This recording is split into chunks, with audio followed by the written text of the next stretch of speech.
Now that we got the official move of Ryan is moving up to super welterweight, what's the ideal fight that you want to get him at the weight, or do you want to go into a mandatory? Yeah, it's not official yet, but obviously one of the problems with making the move to fight Teofimo was it is a very strong possibility that Boots could move to 54. So we'll plan that over the next week or so. He'll make the official announcement when the time is right.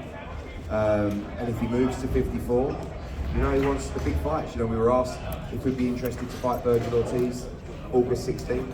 Boots said yes, but Virgil's not ready to fight in August, so we'll probably fight in August. And I think that's a big fight towards the end of the year as well. Guys, can you just raise your hand so we can get a microphone to you if you want to ask a question? Eddie, question. How soon could we this fight John versus Inoue? Yeah, I tell you something, Inoue against MJ is one of the best fights in boxing.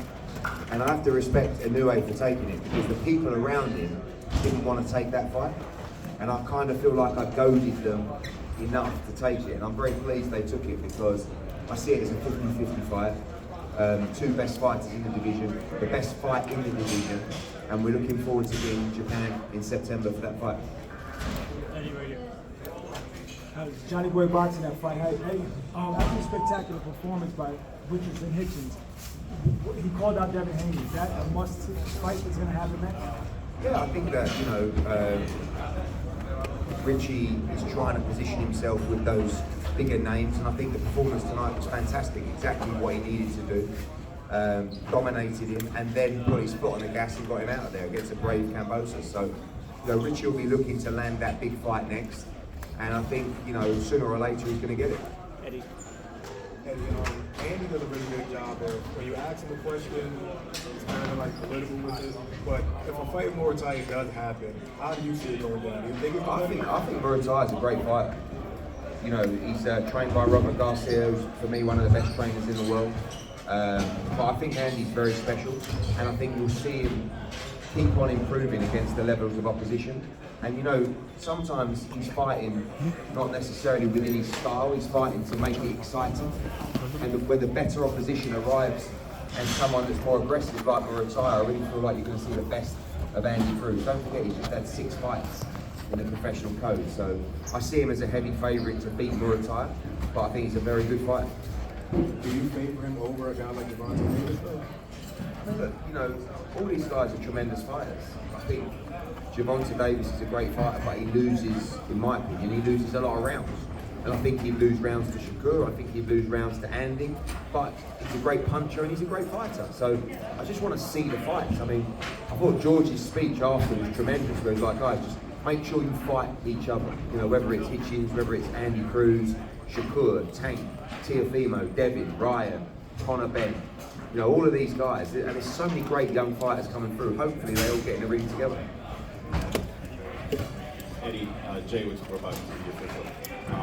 So with Richardson being in the ring with T.O., we did see that it looked like that they were getting along. Who do you prefer next for Richardson Hitchins? Do you prefer Teofimo or Devin? I'm not sure Teofimo will fight Richardson Hitchins. I mean, the numbers that Teofimo wants to fight, the only way that fight can be delivered is through His Excellency, Turf Yellow Sheikh. So, you know, there's the dream world and then there's the real world. We're very aware of the real world and what that looks like, and then sometimes you get an unbelievable opportunity to fight on a Riyadh season card or a Ring Magazine card. And that's when His Excellency's making the fights that commercially probably couldn't happen without him. And that's a great example. Without Riyadh season, Hitchins against Teofimo Lopez just doesn't happen because Teofimo Lopez would want much too much money for that fight. And the same for Devin Haney against Richardson Hitchins. So the commercial reality is very different to the Riyadh season reality. So we hope that His Excellency likes a particular fight and these guys get an incredible opportunity to be part of a Ring Magazine or a Riyadh season card. Thank you. Georgie?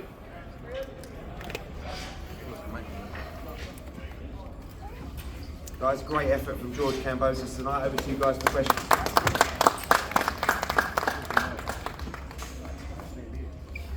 Yeah. Mike. Christian, you have the mic. You need to pass him the mic.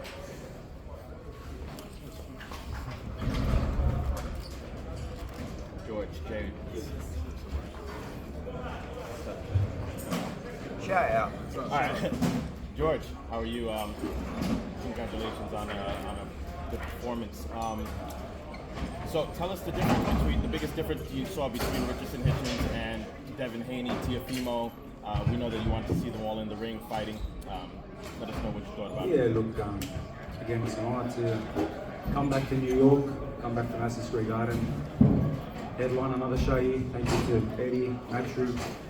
I always appreciate you guys for giving me these opportunities. And if you take it all the way back, if it wasn't for these guys taking this fight, and who knows what would happen in top rank and stuff. So obviously my promoter, Lou DeBella, my own company, Fresh Promotions, I just give them my all, man. And look, it's hard to, I've fought them at different stages of my career, so it's hard to gauge. But look, they're all tremendous talents. Like I've been saying, I just keep stepping to the best of the best. And win, lose or draw, I just want to keep fighting the best of the best. So yeah, look, it's hard. They both have different talents, all of them, and that's why they just got to fight each other. Make it happen, let them fight each other, and look, one of them will win, one of them will lose. Boxing fans, boxing media, promoters, and support the winner, support the loser, and move on. How much longer do you see it? George, Sebastian Milo, the boxing mob with Fight Hub TV. You say you want to see all these guys fight each other. Just from a fan's perspective as well, what's the fight that you most want to see? Look, I love the sweet science, I'm such a big fan of the sport. I sit there relentlessly watching every single different fight. And look, the exciting fight is obviously, as we know, Haney Hitchins, Lopez Hitchins, all these guys, Lopez, Devin Haney. You want to see them fight each other. And like I said, it's hard to tell who's going to be better than who, because on that night, anything can happen. On any given night, it can happen. It happened for me a couple of years ago, and unfortunately it wasn't to be tonight, but I really believed in myself. I really had that eye, and it just wasn't meant to be. Sometimes, after a few wars, you just don't get a plan, but it is what it is. Hey George, Vince the writer, Boxing News 24. I saw you targeting the body a lot during the course of the fight. Exactly what was your strategy going into this fight? Yeah, that was the plan. Body, stabbing that body, stabbing that right hand, left rib to the body. I didn't fully execute the game plan. I didn't fully execute it. I went a little bit too much head hunting. My lead coach, Anton Kadusha, who unfortunately couldn't be here, as Eddie knows, visa issues, couldn't be here. But we had a great camp in Montreal, and big respect to Ramon Matthews, the assistant who jumped up and had a tremendous camp. Russ Amber as well, my father in the corner, my manager.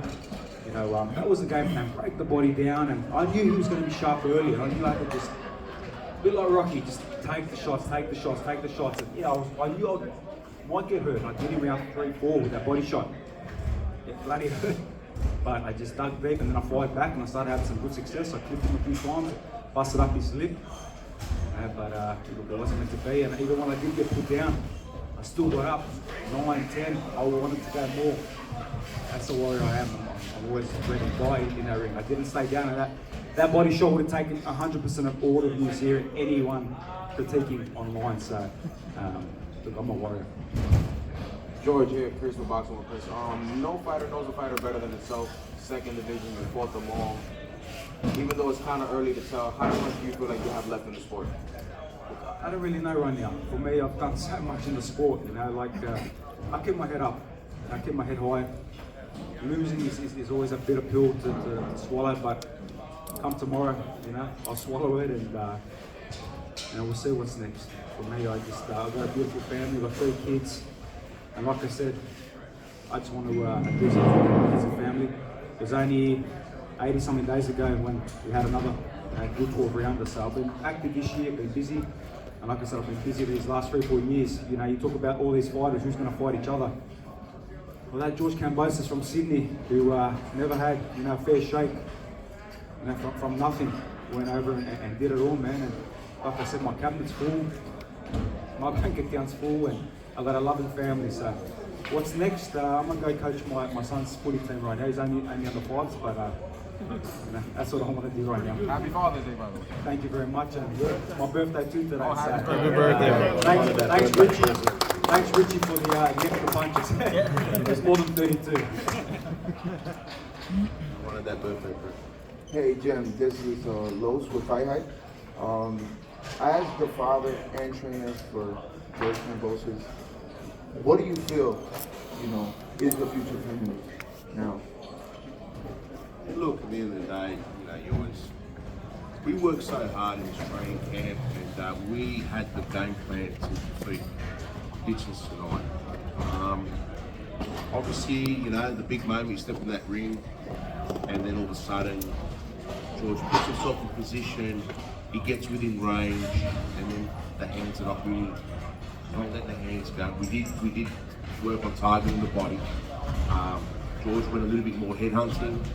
We wanted him to punch between punches and kind of sort of catch when he was throwing that jab and kind of punch with him. And look, we had the perfect game plan. There's no excuses. At the end of the day, George is a warrior. He's fought some really tough fights, and I just believe, these fighters, they catch, they take shots, and then maybe they feel that same shot from the fight before. Maybe sometimes mentally it gets in their head a little bit, thinking, oh shit, I know this shot kind of hurt me last time. It's just hard to know what a fighter goes through. But right now, George doesn't have to think about nothing. The simple thing is, he's going to go away with his family. He's not hurt. He got beat by the better man tonight. And the simple thing is, he's just going to go and have a holiday. And we're not going to put him in a position if we don't have to, just to keep proving that George has got to keep getting in there. We don't need to do that. I mean, that's something me and George will have as a personal discussion. And first and foremost, it's about his health. And I just think when these fighters, they just get battle worn. And I think, George has had some big wars. And it just starts to tell in certain shots, and it kind of puts a bit of doubt in his mind moving forward. But we had the plan to execute. We just couldn't execute. I mean, the instructions in the corner were great. I mean, we were hoping George would kind of, start putting that together. But like I said, Hitchins is no mug. He's sharp, and he could read the play. But we knew how to take the game away, which George didn't execute the game. And I know it's easier said than done too. So yeah, right now, just going to sit back. He's going to go away with his family to Portugal, enjoy like a long break, and that'll do.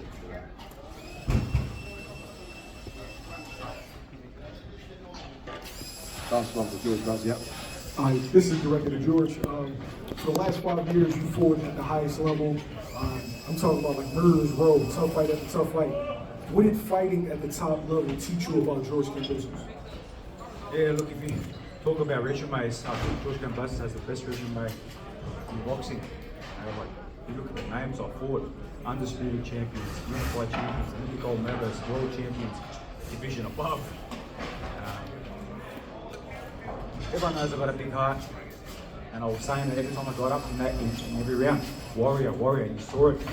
In round 3, 4 when you heard me, beat down on that mouth guard and fight back. Like I said, I had some success, but it didn't teach me anything new. I know I'm a warrior. I know I give everything to the sport. The fans know it, and the fans respect it, and like I said, I fought the best of the best. That's all I can ever ask for, and I hope the fans respect it. I hope the media respects it. I hope the promoters respect it, and like I said, I look at myself in the mirror.